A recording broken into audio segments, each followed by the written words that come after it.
Friends, அனைவருக்கும் வணக்கம். நான் டாக்டர் ஐபிகே. இன்றைக்கி மிக முக்கியமான ஒரு இன்ஃபர்மேஷனை உங்கள்கிட்ட பேசணும்னு தோணுச்சு. எதை பற்றி அப்படின்னா, மெர்லினா ஆண்டோ அப்படின்ற கொடுமைக்கார பெண்மணி செய்த கொடுமைகளை பற்றி.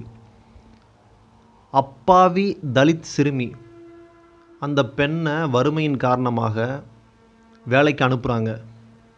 அப்படி அனுப்பப்பட்ட பெண்ணை அடித்து துன்புறுத்தி, ஏதோ அந்த பெண் உங்களுக்கு அடிமை போல் நீங்கள் நினச்சதெல்லாம் பண்ணணும் அப்படின்ற மாதிரி என்னென்ன கொடுமைகள் பண்ணியிருக்கிறீங்க. கொஞ்சம் கூட மனிதாபிமானமே உங்களுக்கு கிடையாதா? எம்எல்ஏ மருமக அப்படின்னா நீங்கள் என்ன அவ்வளோ பெரிய அப்பாட்டக்கரா? மக்களால் தேர்ந்தெடுக்கப்பட்டு தானே அந்த ஒரு பதவிக்கு வந்தீங்க. என்னமோ வானத்திலிருந்து குதித்து வந்த மாதிரி அந்த பெண்ணை அந்த அளவுக்கு துன்பப்படுத்திருக்கீங்க, துயரப்படுத்திருக்கீங்க, வன்கொடுமைக்கு ஆளாக்கியிருக்கிறீங்க. நான் எம்எல்ஏ மருமக, எங்கேனாலும் போய் சொல்லு, உன்னால் ஒன்றும் பிடுங்க முடியாது. இந்த மாதிரியெல்லாம் ஒரு அப்பாவி ஒரு சிறுமிகிட்ட எப்படி உங்களுடைய அந்த கொடூரத்தை காமிச்சிருக்கிறீங்க.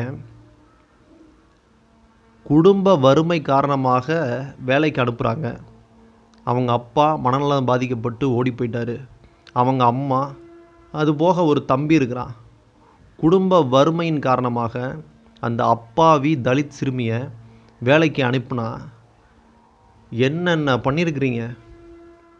அந்த பெண் உடலில் இருக்கக்கூடிய காயத்தை காட்டுறப்ப உள்ளபடியே மனம் பதறுகிறது. இப்பேற்பட்ட கொடுமைக்கார பெண்கள் இந்த சமூகத்தில் இருக்காங்களா? உங்களை நம்பி வேலைக்கு கூட அனுப்ப முடியலையே. உங்களுக்கு 1008 பிரச்சனை இருக்கலாம். இந்த 1008 பிரச்சனை இருந்தாலும் நீங்கள் அதையெல்லாமா நீங்கள் உங்கள்கிட்ட வேலை பார்க்குற அந்த பெண்ணிடத்தில் காட்டுவீங்க. அந்த அடி அடிச்சிருக்கியாம்மா?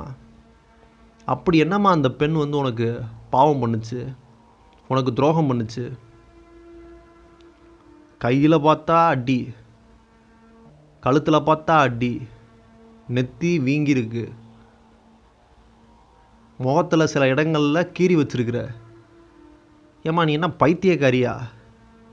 உனக்கு கொஞ்சம் கூட மனசாட்சின்னு ஒன்றே இருக்காதா? அப்புறம் வேற நீ அந்த பெண்கிட்ட சொல்லியிருக்க, அந்த தலித் சிறுமிகிட்ட சொல்லியிருக்கிற, நான் எம்எல்ஏவோட மருமக, என்னையெல்லாம் யார் வந்தாலும் ஒன்றும் பிடுங்க முடியாது அப்படின்னு சொல்லி. இன்றைக்கி அனைத்து சமூக ஆர்வலர்களும் உன்னை நோக்கி தான் கேள்வி கேட்டுட்ருக்காங்க. கழுவி உன்னை ஊற்றிக்கிட்டு இருக்காங்க. நீ கட்டாயம் சிறையில் அடைக்கப்படுவாய் அப்படின்றத மறந்துடாத. இந்த சமூகத்தில் சாதாரண அடித்தட்டு மக்கள் தானே, என்ன பண்ணிட போகிறாங்க அப்படின்னு சொல்லி தயவு செய்து நினச்சிடாத. ஏன்னா இங்கேயும் மனிதாபிமானம் நிறைந்த எண்ணற்ற நபர்கள் இருக்கிறாங்க. காசுக்கு விலை போகாத, அதிகாரத்திற்கு விலை போகாத எத்தனையோ நபர்கள் தமிழ் சமூகத்தில் வாழ்ந்துக்கிட்டு தான் இருக்காங்க அப்படின்றத மறந்துடாத. என்னமோ நீ எம்எல்ஏ மருமக அப்படின்னா ஏதோ வானத்திலேருந்து குதித்து வந்த மாதிரி, என்னமோ அதிகாரம் உங்கள்கிட்ட தான் கொட்டி கிடக்குது, நீங்கள் நினச்சா எதுனாலும் பண்ணலாம் அப்படின்ற மாதிரி அந்த அப்பாவி பெண்ணை போட்டு அந்த அடி அடிச்சிருக்கிற. அந்த பெண் ஒரு பேட்டியில் சொல்கிறாங்க, தலித் சிறுமி கையை தூக்க சொல்லிவிட்டு செஸ்ட்லேயே அடிப்பாளாம் கரண்டியை கொண்டு. இதெல்லாம் எவ்வளோ பெரிய அநியாயம். உன்னை அடித்தா நீ தாங்குவியா அந்த மாதிரி?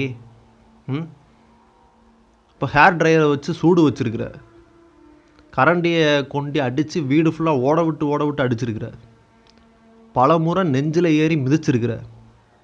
நீ ஒரு பெண் தானே. அந்த பெண்ணுக்குரிய டிஃபிகல்ட்டிஸ் எல்லாமே உனக்கு தெரியும் தானே. உன்னை கேட்குறதுக்கு ஆள் இல்லைன்னு சொல்லிட்டு வெளியில் இருக்கிற கோபத்தெல்லாம் அந்த பெண் மீது காட்டி, இந்த இங்கிலீஷ் படத்துலலாம் பார்ப்போம்ல, இந்த சைக்கோட்டெல்லாம் மாட்டினோம் அப்படின்னா வீட்டில் பயங்கரமாக கட்டி வச்சு அடிக்கிறது, துன்புறுத்துறது, சதையை கீறி விடுறது, ரத்தத்தை குடிக்கிறது. அந்த மாதிரி இந்த பெண் ஒரு மனநோயாளி.